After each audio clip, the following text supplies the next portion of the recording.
Zaman indi безнең кулдан китеп бара. Безнең бүген улыгая һәм ниндидер бер дәрәҗәдә мин булай дип тә уйлыйм. Әдәбият каршысында һәм халкыбыз каршында безнең бүген үз бурычын начар үтәмәде. Без әдәбиятка сугыштан соңгы елларда, әдәбият өчен авыр елларда иҗатчыларның күңелен бикләп басып тора торган кара заманда килдек.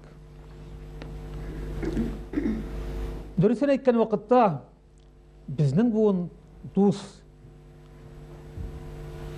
аралашып яшәде һәм менә шул заманның каршылыкларын җиңеп чыгуда мин үземнең чордашларымның, иҗади дусларымның бердәмлеге искиткеч роль уйнады дип саныйм. Безнең искиткеч матур хатирәләребез, уртак йөргән юлларыбыз,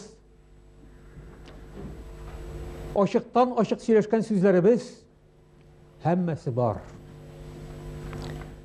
Уйласаң, без кыюда булганбыз. Заманның bütün каршылыкларын төбенә, нигезенә кадәр аңлап бетермәсәк тә, чөнки ул вакытта менә бүгенге көндә мәгълүм булган бик күп фактлар, дөньяви материаллар әле билгесез сейфларда гына качып ята торган иде. Ләкин дөньяның агышын без дөрес чамалаганбыз. Без барыбыз да татар халкын җимермичә саклап калырга тырыштык. Татар теленә ихтирам, телебезгә улылау безнең күңелләрдән бер чакта да китеп тормады.